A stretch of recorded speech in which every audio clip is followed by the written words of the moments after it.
믿습니다. 하나님의 자녀로 살아가는 것이 최고의 행복입니다. 행복해서 우리가 하나님 앞에 헌신하고 행복해서 오늘 우리의 예배 자리로 나왔습니다. 행복해서 또 물질을 하나님 앞에 심습니다. 하나님, 우리 성도님들 삶 가운데 이러한 행복이 주님 때문에 하나님의 자녀로서 넘칠 수 있도록 하나님 때때마다 은혜를 베풀어 주시옵소서. 감사하며 모든 말씀 예수님의 이름으로 간절히 기도합니다. 아멘. 할렐루야. 오늘 제가 여러분하고 또 말씀을 나누게 됐는데요. 오늘도 성경에서 너무 우리가 잘 아는 그런 스토리입니다. 애들 주일 학교에서 늘 이제 나오는 그런 스토리인데요. 오늘 요한복음 11장 말씀 우리 1절부터 7절까지 우리 함께 합독해 보시겠습니다. 시작.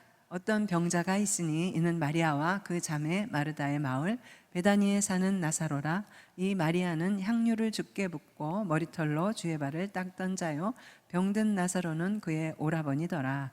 이에 그 누이들이 예수께 사람을 보내어 이르되 주여 보시옵소서, 사랑하시는 자가 병들었나이다 하니 예수께서 들으시고 이르시되 이 병은 죽을 병이 아니라 하나님의 영광을 위하며 하나님의 아들이 이로 말미암아 영광을 받게 하려 함이 하시더라. 예수께서 본래 마르다와 그 동생과 나사로를 사랑하시더니 나사로가 병들었다 함을 들으시고 그 계시던 곳에 이틀을 더 유하시고 그 후에 제자들에게 이르시되 유대로 다시 가자 하시니, 그래서 마지막에는 유대로 가십니다. 저는 얼마 전에 운전을 하다가 이 행선지를 혼동을 해가지고 어려움을 겪었던 적이 있습니다. GPS에 주소를 찍었는데 그걸 잘못 읽어가지고 놀스를 사우스로 잘못 읽어가지고 다행히 여유를 두고 출발했기 때문에 서둘러서 약속 장소에 도착하는 데는 큰 지장이 없었습니다.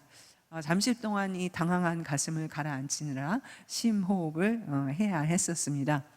이렇게 인간의 지각 시스템은 불완전해서 착시가 종종 일어나기 마련이라는 것입니다. 특히 우리는 매일마다 수십 통 내지 수백 통의 문자를 교환하고 또 그러는 동안에 엄청난 양의 글자하고 이미지가 두뇌에 입력되다 보니까 아무래도 때로는 오작동이 일어나기 쉽다라는 것이죠. 독일의 정신과 의사 미하엘 빈터호프라는 사람이 쓴 미성숙한 사람들의 사회 그 책의 내용에 따르면 인간에게는 이 정보의 포화를 알아차리는 기능이 없다라는 것입니다. 우리가 예를 들면 과식을 하면 어떻게 됩니까? 위가 아프고 또 심하면 배탈도 나는데 이 두뇌는 과로를 해도 근육통도 없고 그야말로 정보 폭주에 대한 경보 장치가 없다는 것입니다. 이 정보의 과잉과 함께 스크린에서 반짝거리고 카톡 그 소리가 얼마나 우리의 마음을 들뜨게 합니까? 이렇게 사이버 공간에서 눈길을 두다 보면 클릭을 계속 하게 되고 그러다 보면 두뇌 속이 산만해지고 우리의 일상도 어수선해진다는 것입니다. 이렇게 보이는 것이 많아질수록 우리는 정확히 볼 수 없다는 말입니다.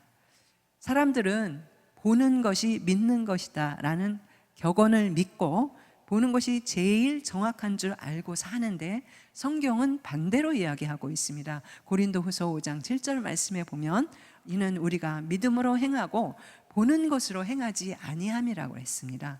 이 보는 대로 사는 것과 믿음으로 사는 것의 차이를 말씀하고 있는 것이죠. 그래서 우리는 이 보이는 것에만 큰 비중을 두어서는 안 된다는 말입니다. 여러분, 동물의 왕국 보면 참 가끔 가다가 우리 애들이 어리니까 뭐 오며 가며 지나가다 보면 막 그런 거 재밌어 하더라고요. 거기 보니까 아프리카에 스프링 폭스라는 그 산양이 있는데요. 영어 이름은 스프링 폭스예요. 그럼 폭스는 여우잖아요. 그런데 봄 양인데 번역에는 한국말 번역에는 산양으로 그렇게 나와요. 근데 이 산양이 수천 마리씩 떼를 지어 그렇게 사는 동물이라고 합니다. 그런데 이 스프링 폭스가 이상한 집단적인 그 행태가 있는데 그것이 뭐냐면 갑자기 떼를 지어 달리다가 벼랑에 떨어져서 수천 마리가 완전히 몰사하는 일들이 가끔가다 일어난다는 것입니다. 그래서 학자들이 참 이상하다, 동물학자들이 그 이유를 연구를 해서 찾아냈는데요.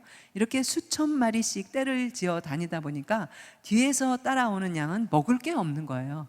앞에 가는 양이 다 뜯어먹고 그리고 또 짓밟아 나가지고요. 그래서 본능적으로 뒤에 오는 그 양들이 앞에 있는 양을 밀게 된다는 거예요. 그러다 보니까 앞에 있는 양은 점점 걸음이 빨라지고 나중에는 뛰게 된다는 거예요. 풀을 뜯어 먹는 것을 앞에 있는 양 그래서 포기해야 된다. 뒤에서 밀으니까 빨리 가야 돼. 예. 그런데 그렇다고 뒤에 있는 양은 그러면은 풀이 생겼는데 먹을 수 있느냐? 그것도 아니에요. 그 풀을 먹지 못한다는 것입니다.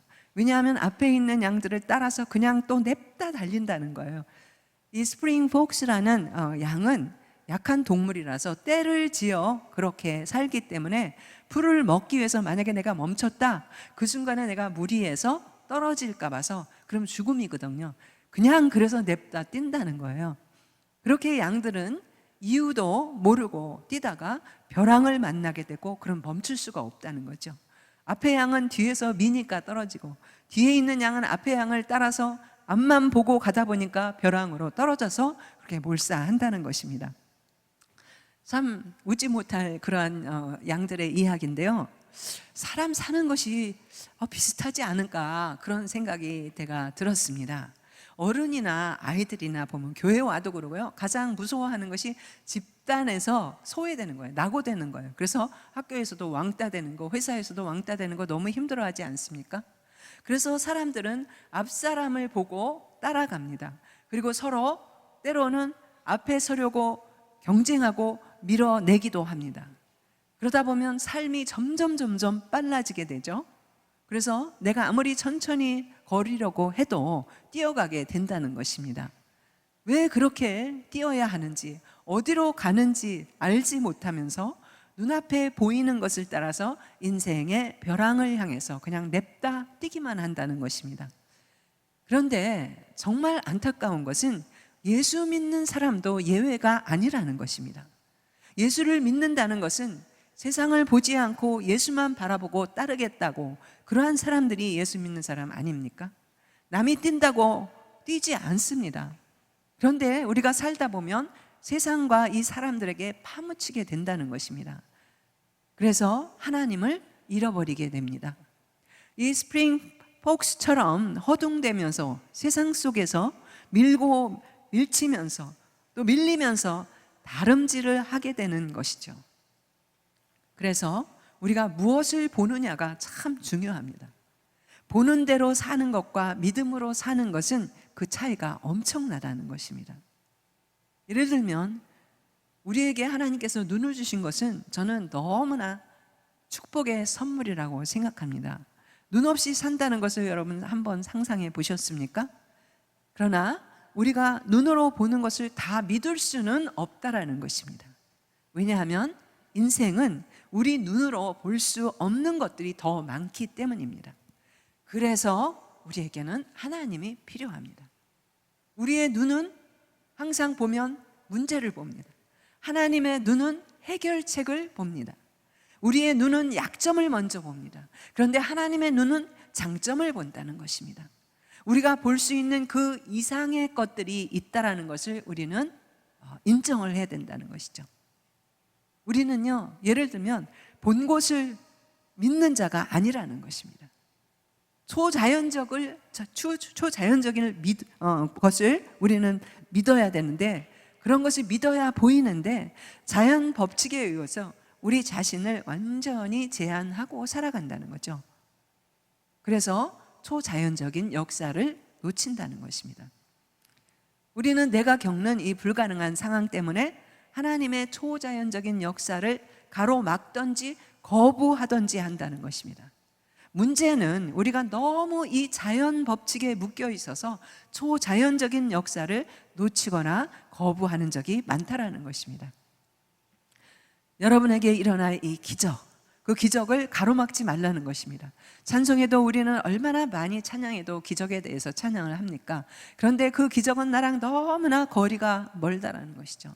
오늘 그 이유를 우리가 성경을 통해서 보도록 하겠습니다. 오늘 본문 말씀에 우리가 너무 익숙한 나사로의 부활 이야기가 아니겠습니까? 3절을 보면 이 나사로라는 형제는 예수님께서 너무 사랑하시는 자라고 했습니다. 나사로와 마르다, 이 마리아, 너희들은 예수님과 각별한 그러한 가족같이 지내던 사람들이었습니다. 그래서 예수님이 잠깐 이 짬이 날 때는 이 집에 방문해서 맛있는 것도 같이 먹고 그동안 간증도 하고 그러한 정말 돈독한 사이였다는 것입니다. 그런 나사로가 병이 들어서 심각한 상태가 되자 마르다와 마리아는 예수님을 부르러 사람을 보냅니다. 예수님이 그 소식을 듣자 뭐라고 하셨냐면 그 병은 죽을 병이 아니다라고 하십니다. 그리고 빨리 오셔야 되는데 급해 죽겠는데 이틀이나 어떻게 했어요? 더 지체하시다가 나사로를 고치러 오셨다는 것입니다. 이 예수님이 지체하는 동안에 나사로는 결국 죽게 되고 장례까지 치러진 그러한 상태가 됩니다. 예수님이 너무 늦게 오셔서 나사로는 이미 죽은 거예요. 나사로가 이렇게 젊은 나이에 죽자 그야말로 마리아와 마르다는 세상이 무너지는 것 같아요. 부모님이 안 계셔서 오빠가 완전히 부모님처럼 살았습니다. 그야말로 말할 수 없는 그런 혼돈과 실망과 좌절에 빠지게 됩니다.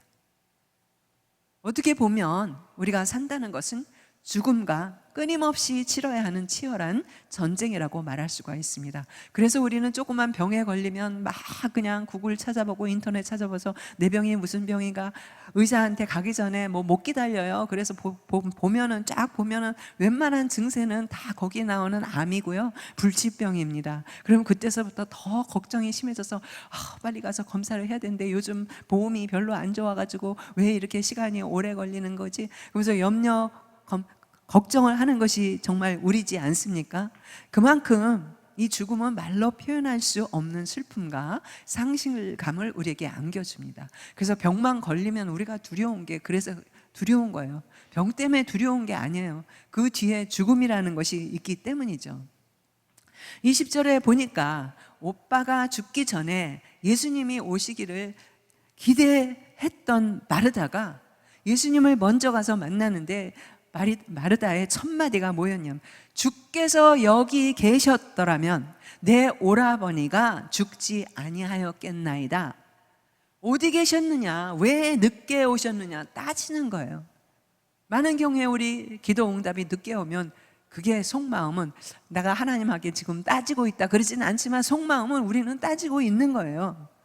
주께서 여기 계셨더라면, 동생 마리아 역시 32절에 보니까 주께서 여기 계셨더라면 내 오라버니가 죽지 아니하였겠나이다. 마리아 역시도 주께서 여기 계셨더라면 그런 신앙이었다는 것입니다. 마치 우리가 설교를 들을 때는 모든 게 다 해결될 것 같고 나아질 것이라고 믿었는데 현실은 더 나빠지는 상황일 때 주님이 나의 문제 가운데 계셨더라면, 좀 빨리 해결해 주셨더라면 그런 생각을 하는 건 우리도 마찬가지 아니겠습니까? 이렇게 소망을 잃은 마르다는 집에 가서 울기 시작합니다. 19절에 보니까 그럼에도 불구하고 많은 사람들이 이 슬픔을 같이 하기 위해서 마르다 마리아에게 그 오라버니의 일로 위문하러 왔습니다. 이것으로 보아서 나사로와 그 누이 동생들은 신앙생활을 참 잘했던 것 같았습니다. 그때 예수님이 뭐라고 하냐면 내 오라비가 다시 살아나리라 하고 말씀하시는데요. 그러자 마르다는 직방 대답하는데 마지막 날에 부활할 때 다시 살아날 것은 나도 압니다. 그런 거예요. 나도 안다는 거예요. 그거는. 그러나 예수님은 죽은 지 사흘이 지난 나사로가 다시 살아날 것을 말씀하신 것이 아니겠습니까? 예수님과 마르다는 지금 일답하는데 동문서답을 하고 있습니다. 근데 이 마리아만 그럴까요? 마르다만 그럴까요? 우리도 신앙생활하면 똑같지 않습니까? 주님하고 동문서답해. 주님은 기다리라 그러는데 빨리 주세요. 왜 기다려야 되는데? 왜 이런 상황이 나에게 오는데요? 그러면서 우리는 그러고 있다는 거예요. 그래서 예수님이 답답하시니까 다시 말씀을 하시는데, 나는 부활이요 생명이니 나를 믿는 자는 죽어도 살겠고 무릇 살아서 나를 믿는 자는 영원히 죽지 않는다고. 이것을 내가 믿느냐. 얼마나 답답했으면 그렇게 또 말씀을 하십니다. 그런데 오늘 많은 신앙인들이 마르다 마리아와 같은 그런 상황을 만나면 깊은 절망에 빠집니다. 하나님이 분명히 하신다고 말씀하셨는데 상황은 완전히 반대 상황일 때가 많습니다. 주님 너무 지체하시는 게 아닌가. 기도했는데 상황은 전혀 반대 방향입니다. 진리의 말씀이 선포됐는데 왜 안 좋은 상황이 계속 되냐고 우리 중에 누구는 그렇게 생각하고 있습니다. 주님이 지체하시는 것이 아닌가, 또 소홀히 하시는 것 같고 계속 미루는 것 같고 심지어는 거절하시는 것 같습니다. 예수님께서 다시 그런 상황에 통분하셨다고 했습니다. 그리고 무덤에 가보시니까 그때 그 시대에는 무덤이 굴 가운데 큰 돌로 이렇게 막혀 있지 않았습니까? 돌이 가로막고 있는 것을 보시고 마르다와 마리아의 그 상황을 보시면서 예수님이 통분히 여기셨다고 합니다. 이 통분히 여겼다는 것은 그냥 슬프다, 괴롭다 그 정도가 아니고요. 괴로운 이 감정이 미칠 지경에서 감정이 격동도 아니고 격통, 완전히 너무나 힘든 그러한 상황에 예수님이 눈물을 흘리신 것입니다. 이 예수님은 마리아와 마르다의 고통, 그 아픔을, 비극을 통감하셨다라는 것입니다. 이렇게 슬픔을 같이 느끼고 나누셨지만 예수님이 정말 하시고자 하는 일을 방해할 만큼 압도당하지는 않으셨다는 것입니다. 슬픔의 이러한 상황에 압도당하지는 않으셨다는 것입니다. 그런데 우리 많은 경우에 우리 신앙은 그러한 슬픔에, 아픔에, 괴로움에 압도당하는 것이 문제입니다. 39절에 반전의 역사가 일어나는데 예수님이 명령을 하십니다. 돌을 옮기라. 이게 영어로 보면 너무 클리어한데 remove the stone. the stone을 움직이라는 거예요. 여러분의 이 the stone이 뭡니까? 더라는 것은 그 정관사 아닙니까? A하고 더의 차이점. 더는 지정된 것이 있다라는 것입니다. 나에게 하나님이 아시는, 네가 아는 그 더가 있다라는 것입니다. 예수님이 알고 계신 그 돌, 나의 문제는 무엇인가? 나사로 무덤 앞에 가로막고 있는 이 엄청난 큰 돌, 여러분 앞에 가로놓여 있는 큰 돌, 예수님은 돌을 치워라 명령을 하셨습니다. 그런데요, 명령이라는 것은 그냥 한번 말씀하고 끝나는 것이 아니고 반드시 즉각적인 행동을 수반합니다. 움직여라, 행하라. 그런데 이때 마르다가 즉각적으로 반격을 하는데 냄새가 나나이다. 이미 죽은 지 사흘이 지나서 지금 주님 도대체 무슨 말씀을 하고 계십니까? 헬로 그러고 있는 거예요. 그런데 마르다만 그런가요? 예수님이 우리에게 말씀하실 때 대부분 우리는 이해를 하지 못합니다. 걱정할 일인데 걱정하지 말라고 하시고, 사건이 터졌는데 내 마음은 내가 정신이 조금 어떻게 됐나, 마탱이가 갔나, 너무 충격이 컸나, 마음은 평안하고 이해를 못합니다. 이 마르다가 왜 이해가 안 됐냐? 인간의 이성으로 생각하고 반응했기 때문입니다. 마르다가 말하는 이 모든 대답은 인간의 이성으로는 정답을 말하고 있습니다. 죽은 지 나흘 지난 사람은 어떻게 고칠 수가 없습니다. 불가능합니다. 정답이에요, 정답. 근데 주님이 말씀하실 때 나의 이성으로 주님의 뜻을 이해하지 못하는 상황과 정확히 같지 않습니까? 그래서 우리는 주님과 따지는 것입니다. 마르다는 눈앞에 보이는 이 현실, 결정적인 사실을 말하고 있습니다. 예수님이 그래 맞아, 100% 네가 오라, 100% 4일 지나서 냄새가 나, 지금 네가 딱 맞았어. 그러나 마르다야, 내가 말하지 않았니? 네가 100% 맞다고 생각하는 이성, 너의 논리로는 하나님의 초자연적인 움직임을 그 무엇도 방해할 수 없다라는 것도 아니? 우리는 너무 자연 법칙 안에서 교육을 받아가지고요. 우리가 교육을 도대체 몇 년을 받습니까? 이 교육이 다 자연 법칙 안의 교육입니다. 그래서 하나님의 이 초자연적인 역사를 쉽게 거부한다는 거예요. 부인한다는 거예요. 그래서 때로는 내가 하나님보다 더 똑똑하다고 생각하고, 내가 천국보다 더 현명하다고 생각하고, 내가 하나님의 나라보다 더 멋있는 것 같고, 내 생각이 더 옳고 빛나고 광채가 난다고 생각한다는 것입니다. 우리는 이 자연 법칙 안에서 논리적인 교육을 받고 이성적으로 살기 때문에 하나님이 들어갈 자리가 없어요. 틈이 없어요. 그래서 주님은 너는 도대체 내 소리를 들을 수나 있니? 내가 말하지 않았니? 만일 네가 믿으면 하나님의 영광을 보리라 하지 않았니? 믿으면 본다는 거예요, 여러분. Believing is seeing. 그런데 우리는 봐야만 믿을 수 있다고 하지 않습니까? 그러니까 우리는 하나님의 역사를 보지 못하는 거예요. 너무 많은 성도들이 먼저 보기를 원합니다. 보여주세요. 그게 문제예요. 자연 법칙의 이 잣대로 먼저 봐야 믿겠다는 것입니다. 그러나 이 초자연적인 하나님 영역의 영적인 세계에서는 먼저 믿어야 보인다는 거 믿으시기 바랍니다. 아멘. 이거 굉장히 심플한데요, 여러분의 생각을 완전히 고정관념을 바뀌는 말입니다. 그러면 뭘 보라 그랬어요? 먼저 하나님의 영광을 보라는 것입니다.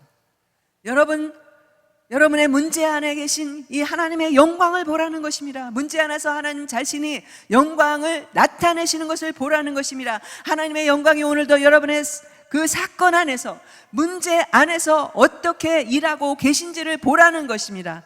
아멘. 그러나 우리의 육안으로는 안 보인다는 것입니다. 인간의 논리와 이성과 상식으로 기적을 가로막고 있기 때문입니다. 그래서 예수님도 마가복음 15장에 보면 고향에 가셔서 저희가 믿지 않음을 인해서 거기서 많은 능력을 행할 수 있었는데 행하지 아니했다고 그러십니다. 불신앙 때문에 많은 기적을 행하지 않았다는 것입니다. 그래서 내 삶이 자연 법칙 안에서 제한되어 있다라는 것입니다. 우리가 도를 옮기지 않으면, 제거하지 않으면, 이해하든지 못하든지 자연 법칙에 제한될 수밖에 없다라는 것입니다. 이사야 55장 말씀에 뭐라 그랬습니다? 뭐라 그랬습니까? 하늘이 땅보다 높음 같이 내 길은 너희 길보다 높다고 했습니다. 내 생각은 너희 생각보다 높다고 했습니다. 그런데 우리는 어떻게 생각합니까? 반대로 생각합니다. 우리는 이성적으로 하나님이 어떻게 일하실지 알 수가 없습니다. 네가 계속 그 이성을 들이대면, 논리를 들이대면, 너의 상식을 따라가면 하나님은 내가 기다릴게 라고 말씀하실 수밖에 없다라는 것입니다. 내가 기다릴게, 네가 믿음으로 작정할 때까지. 얘들아, 내가 세상을 창조했는데 너희들은 겨우 생물학 지식을 말하고 있니? 물리학을 대놓고 말하고 있니? 의학을 말하고 있니? 우주공학을 말하고 있니? 그러면서 나의 창조를 거부하고 있니? 이 하나님의 창조하신 이 땅에는 두 가지 세계가 있습니다. 하나는 이미 하나님께서 나타나신 세계가 있습니다. 이것을 우리는 자연계라고 합니다. 그래서 우리는 자연의 법칙 안에서 살아가지 않습니까? 아침에도 해가 떴으니까 또 일어나서 또 교회를 오시지 않았습니까? 이 자연 법칙 안에서 살아갑니다. 하나님이 이미 나타나신 세계입니다. 또 하나는 뭐냐면 아직 밝혀지지 않은 세계가 있습니다.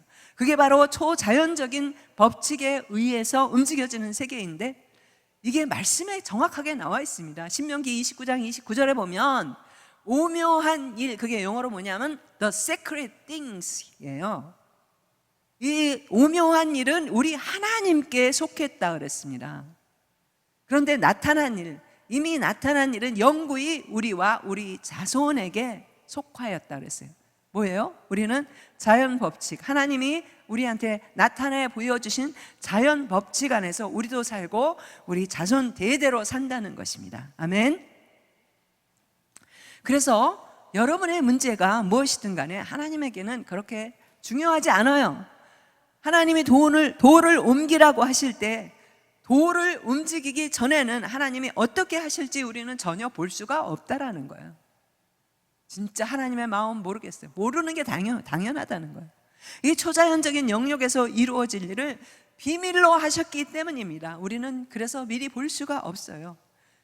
그럼 우리가 돌을 옮겨야겠죠. 그럼 어떻게 우리가 돌을 옮길 수 있을까요? 그것 때문에 우리는 밤잠을 못 자고 고민을 합니다. 어떤 때는 알면서도 못하고, 어떤 때는 뭔지 몰라가지고 저한테 기도해달라고 그러지 않습니까? 예. 여러분의 그 돌이 무엇입니까? The stone이 무엇입니까? 마치 우리의 신앙은 이틀 뒤에 오실 주님은 이틀 뒤에 오셨어요. 왜 금방 안 오고 이틀 뒤에 오십니까? 이틀 뒤에 오실 주님을 우리는 갈망하고 실망과 기대 사이를 고개하고 있을 때가 많지 않습니까? 이 이틀 뒤의 신앙을 우리가 살아내기 위해서 가장 먼저 해야 할 것이 바로 돌을 움직이는 것인데요. 무슨 돌이겠습니까? 의심의 돌이 있습니다. 부정적인 언어와 생각의 돌, 부정적인 생각, 또 낙심의 돌, 분노의 돌, 내가 옮겨야 한다는 것입니다. 예수님이 다 옮겨주지 않습니다. 돌을 옮기라고 하셨습니다. 그 돌은 우리 모두에게 있습니다. 믿음을 가로막는 돌, 소망을 가로막는 돌, 사랑을 가로막는 돌, 우리의 열정을 가로막는 돌, 누가 옮겨야 합니까? 내가 옮겨야 된다는 것입니다. 그 돌은 우리 가정에도 있습니다. 그 돌은 우리의 일터에도 있습니다. 우리 신앙생활에도 있습니다. 우리를 어렵게 하고 낙심하게 하고 포기하게 하고 한숨 쉬게 하는 이 돌, 누가 치워야 합니까? 내가 해야 된다는 것입니다.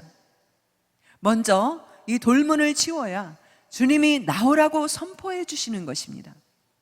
돌을 치워야 예수님의 소리가 들리는 것입니다.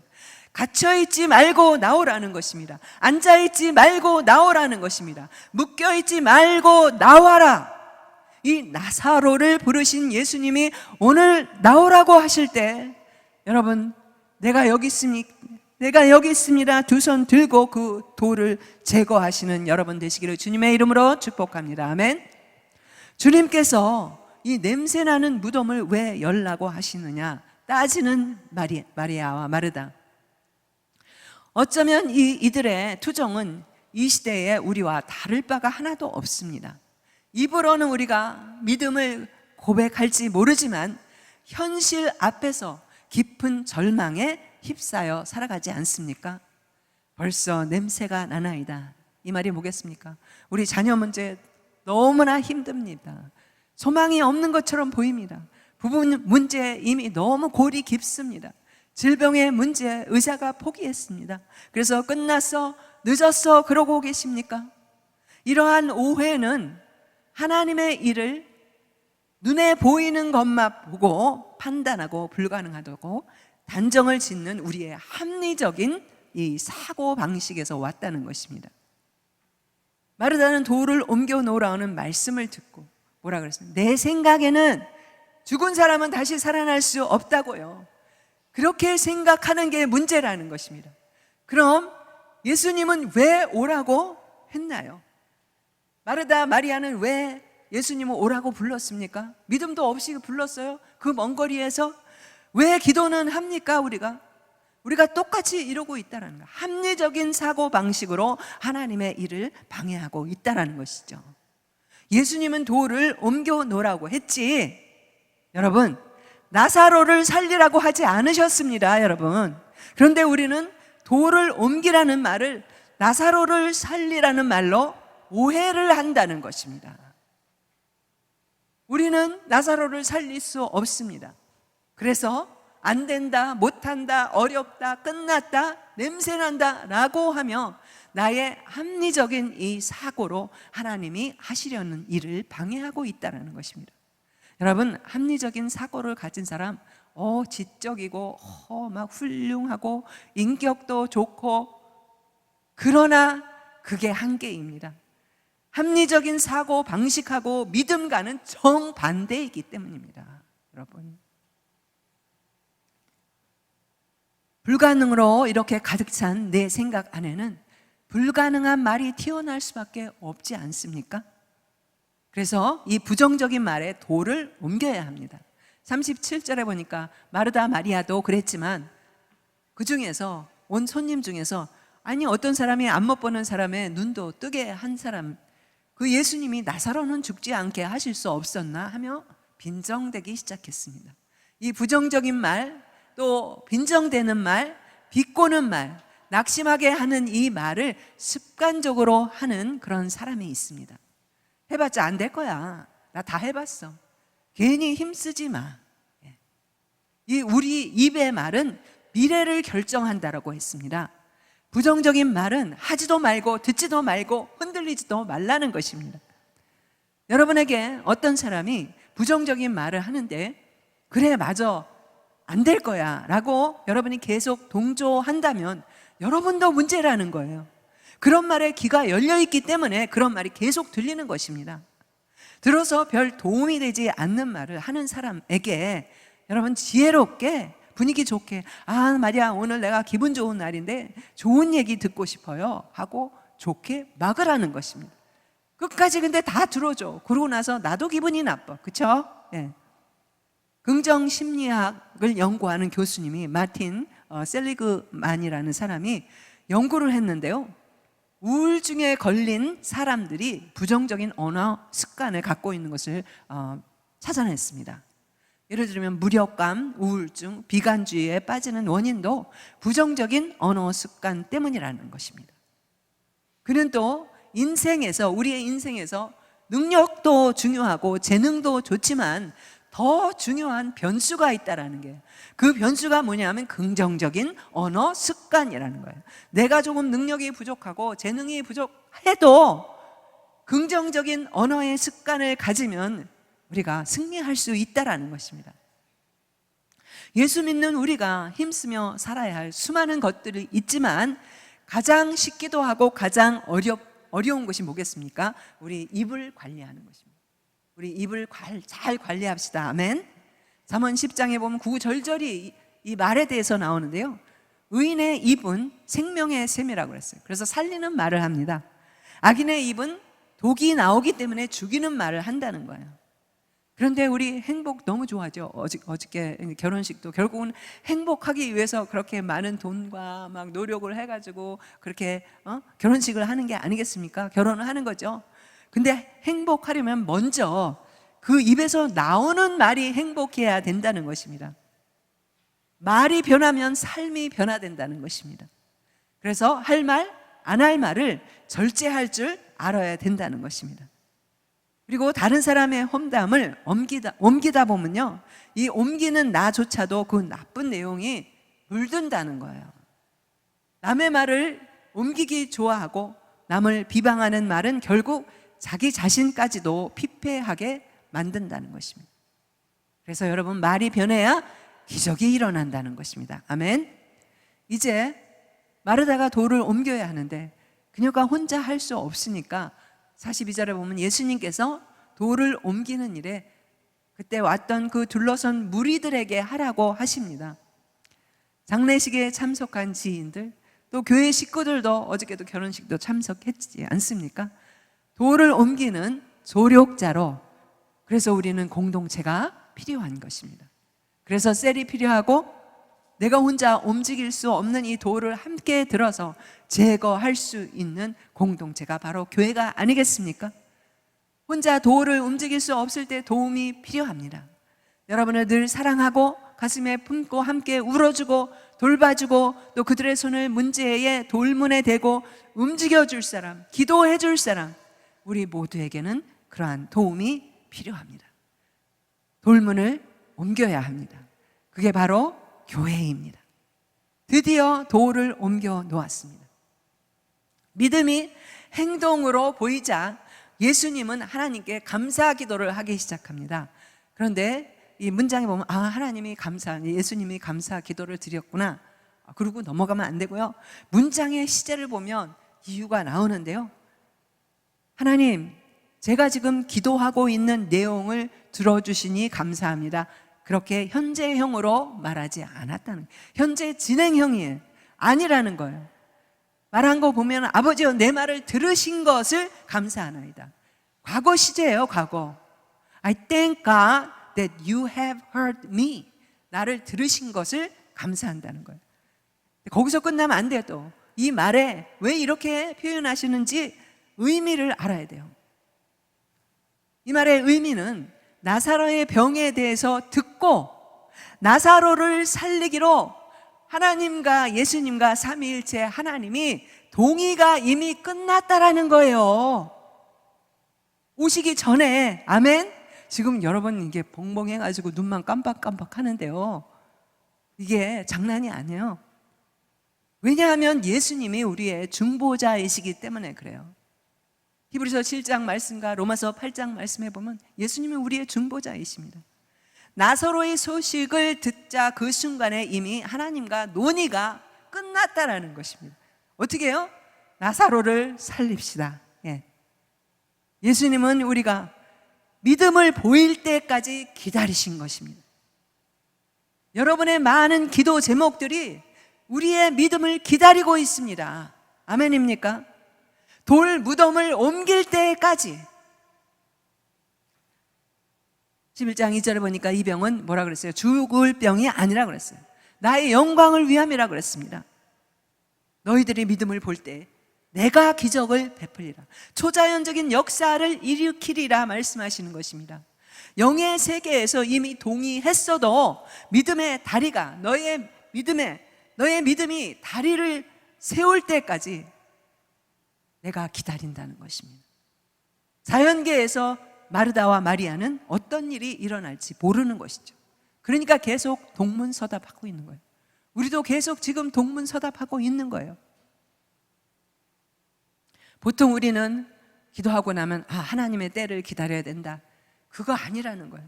우리가 하나님의 때를 기다려야 하는 것이 아니고 하나님은 오히려 우리가 믿음으로 돌을 옮길 때까지 기다리신다는 것입니다. 헬로. 하나님이 기다리고 계신다는 것입니다. 여러분이 초자연적인 역사를 볼 수 있도록 이미 동의가 끝난 일을 기다리고 계신다는 것입니다. 그래서요, 믿음이 기적을 작동시킨다는 것입니다. Faith activates miracle. 여러분 혹시 사시면서 무덤에 갇히신 듯 답답하십니까? 유일한 길은 부활하는 길입니다. 그때 예수님이 큰 소리로 울부짖으면서 나사로야, 나사로를 부르셨습니다. 나사로야 나오라. 예수님이 드디어 나사로를 살리시려고 불렀구나. 그게 아니에요. 그 당시에 무덤 속에서 죽은 사람이 나사로와 똑같은 이름 가진 사람이 예수 이름도 많잖아요. 얼마나 많았겠습니까? 무덤 속에 있는 모든 사람의 이름을 부르지 않았다는 거예요. 나사로를 부르셨다는 것입니다. 여러분의 이름을 specific, 특별히 부르셨다는 것입니다. 아멘. 나사로만 불렀어요. 그 나사로가 뭐겠습니까? 그 나사로가 여러분이 기도했던 구체적인 응답이라는 것입니다. 그 나사로는 여러분이 구했던 구체적인 필요라는 것입니다. 나사로는 여러분이 힘들어했던 그 구체적인 상황이라는 것입니다. 그 나사로는 여러분의 갈망, 그 구체적인 하나님을 갈망하는 그 제목이었다는 것입니다. 죽었던 나사로가요, 살아 일어났습니다. 그래서 나오는데요, 아직 손과 발이 다 묶여 있어요. 얼굴은 수위에 다 쌓였습니다. 제대로 걸을 수가 있겠습니까? 막 이렇게 걸어 나오는, 이렇게 수족을 동인 채 배에 칭칭 감겨가지고 쭈뼛쭈뼛 나오는 거예요. 그는 살아났습니다. 그러나 완전히 자유롭게 해방된 몸이 아니라는 것입니다. 많은 사람들이 예수를 믿고 구원을 받아도 새 사람이 되었는데도 온몸에 칭칭 배로 감은 채 나사로처럼 문제를 감고 그렇게 살아간다는 것입니다. 죄의식에 칭칭 감겨 있고요. 그래서 늘 마음이 편하지가 않습니다. 과거의 상처에 칭칭 감겨 있고요. 실패의 배를 칭칭 감고 있고요. 그 사건이 지나간 도대체 언젠데 지금도 그 얘기를 하고 있습니까? 시어머니한테 구박을 받았다, 너무나 힘들었다. 그 시어머니는 이미 천국에 가셨습니다. 이제 그만 얘기하세요. 과거에 부모님 때문에 힘들었다, 부모님이 이미 다 돌아가셨습니다. 이제 렛고베. 그때 예수님이 어떻게 하셨어요? 칭칭 감겨 나왔는데 작은 무리를 부르셨는데, 그 작은 무리가 누굴까요, 여러분? 우리 교회 같으면 셀그룹, 여러분의 셀그룹. 이번에도 인카운트에 가서 그룹별로 앉아 있지 않았습니까? 그 작은 그룹을 불러가지고 풀어서 가게 하라, 풀어나 가게 하라고 말씀하십니다. 다리도 풀어주고 팔 묶인 것도 풀어주고 머리도 풀어주고. 왜 이러시게 하셨을까요? 하나님은 너희들도 나의 기적에 모두 동참하라는 거예요. 하나님은 기적을 행하시되 여러분 빼고 혼자 하기를 원치 않으신다는 것입니다. 여러분 모두 기적의 한 부분이 되기를 원하신다는 것입니다. 묶인 것을 함께 풀어가는 이 정말 기적의 동력자라는 것입니다. 우리 고린도후서 6장 말씀이 바로 그 말씀이 아닙니까? 우리는 하나님의 동력자라고 했습니다. 그게 바로 인카운터인 것입니다, 여러분. 내가 풀 수 없는 것 같이 그룹 안에서 풀어주고, 또 남이 풀 수 없는 것 내가 함께 울어주고 기도하면서 풀어주는 것, 그게 바로 인카운터가 아니겠습니까, 여러분? 2주 남았습니다.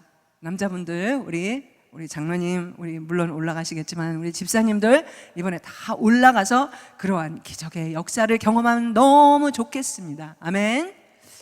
그런데 여기서 예수님이 눈물을 흘리셨다고 그랬죠. 이 죽음의 횡포나 그 죽음으로 인해서 인간이 당하게 되는 처절한 고통은 그야말로 이루말로 다 표현할 수가 없습니다. 35절에 보니까 무덤 앞에서 유족들과 그들을 찾아온 사람들이 통곡하는 모습을 보시고 예수님께서 눈물을 흘리셨다고 합니다. 이 눈물을 흘리는 게 그냥 대충 그냥 또르르 떨어지는 그런 눈물이 아니에요. 헬라어 원어로 보면 이 말은 막연히 눈물을 흘렸다는 뜻이 아니고 눈물이 왈칵 쏟아졌다는 거예요. 여러분이 평소에 조금 억울하고 그럼 눈물이 또르르 나와요. 그런데 진짜 내가 억울하고 너무나 내가 당하지 않을 일을 당했다면 어떻게, 눈물이 나도 모르게 그냥 이 수도꼭지 트는 것처럼 와락 이렇게 나오지 않습니까? 그렇게 강한 의미를 담고 있는 것이 이 헬라어 에다 크리시엔이라는 단어입니다. 이 죽음이 인간에게 안겨주는 슬픔과 이 절망이 얼마나 대단했으면 하나님 자신마저도 눈물 없이는 그 광경을 볼 수가 없었다는 것입니다. 이 성경은 눈물을 흘리시던 이 주님의 감정을 두 단어로, 두 마디로 표현을 하는데요, 33절에 보면 심령이 통분히 여기시고 민망히 여기셨다는 것입니다. 여기서 통분히 여기셨다는 것은 분이 나서 완전히 씩씩거리셨어요. 예수님이 상상을 해보세요. 분이 나가지고 너무 화가 나가지고 씩씩거리셨다는 것입니다. 그럼 무엇 때문에 예수님이 그렇게 분노를 하셨을까요? 죽음을 이 세상에 끌어들인 죄를 향해서 거룩한 분노를 바라신 것입니다.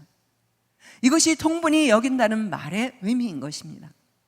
그러나 주님이 흘리신 눈물은 결코 패배와 절망의 눈물이 아니었다는 것입니다.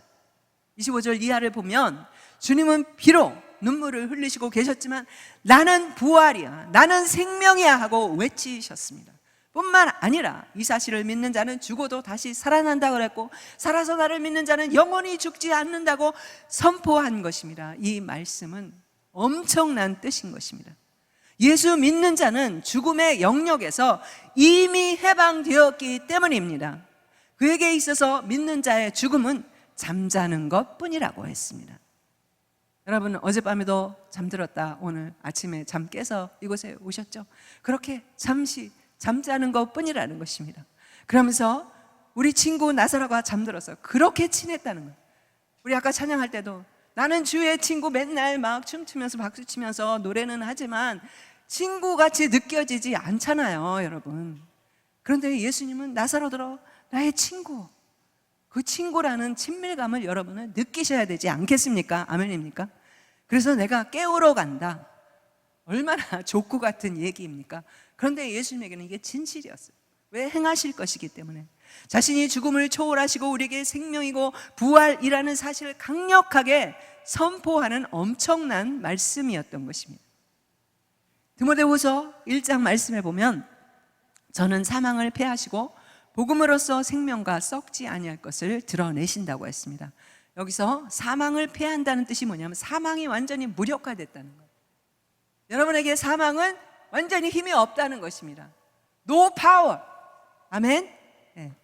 이 예수를 의지하고 믿는 자에게 죽음은 더 이상 죽음이 아니라는 것입니다.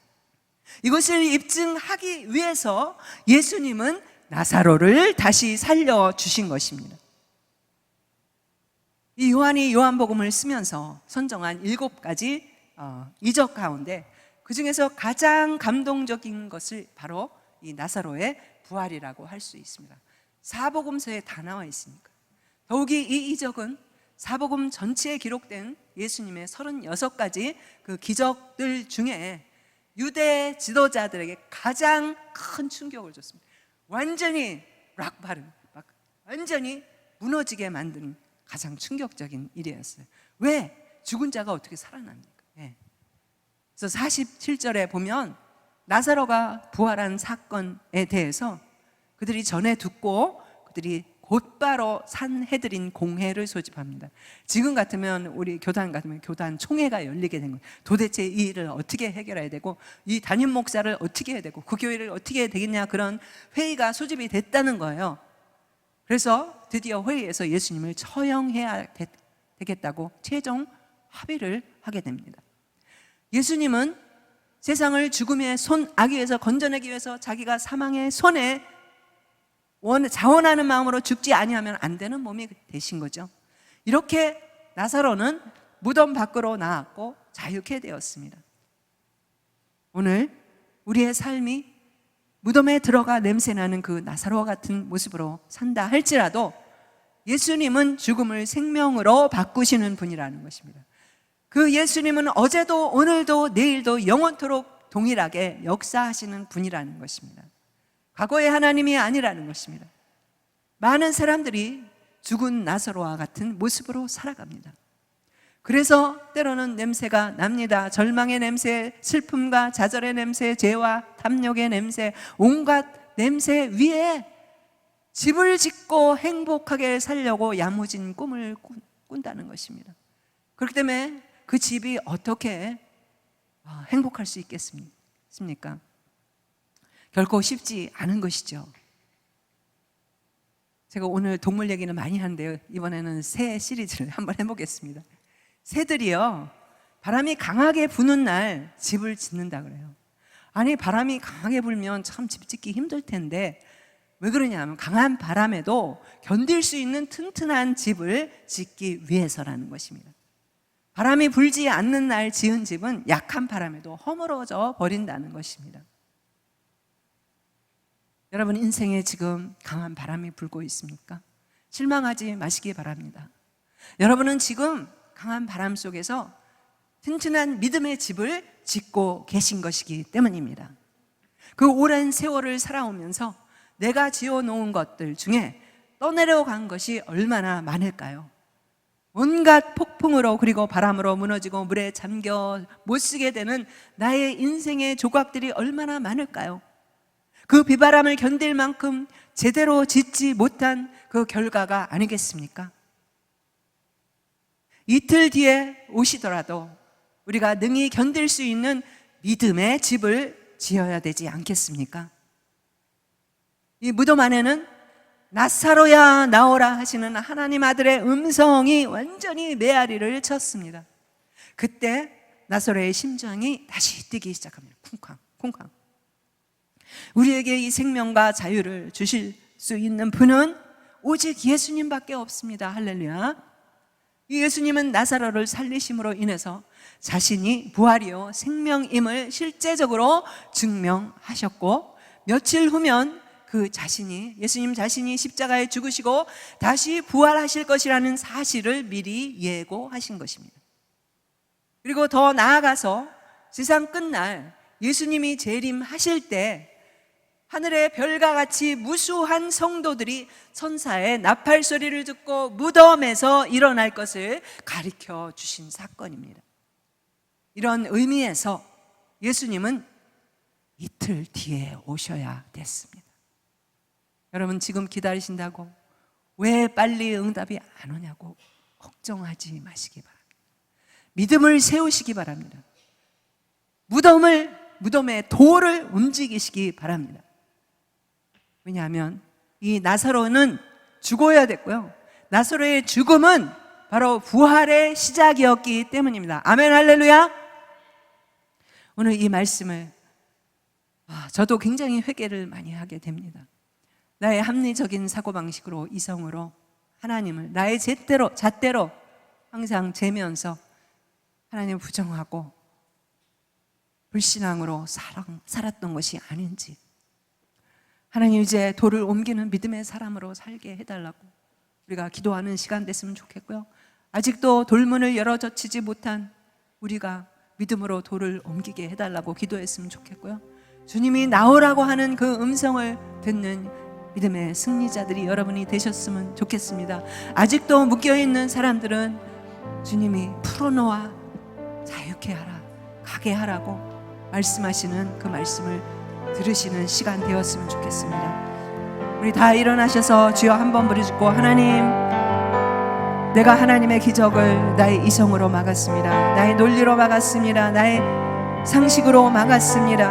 하나님, 내가 이제 이 나의 부정적인 모든 돌들을 제거하겠습니다. 그래서 하나님의 음성을 듣기를 원합니다. 하나님의 뜻을 깨닫기를 원합니다. 하나님의 원하시는 삶을 살기를 원합니다. 주여 한번 부르짖고 여러분 헌신의 기도를 드리겠습니다.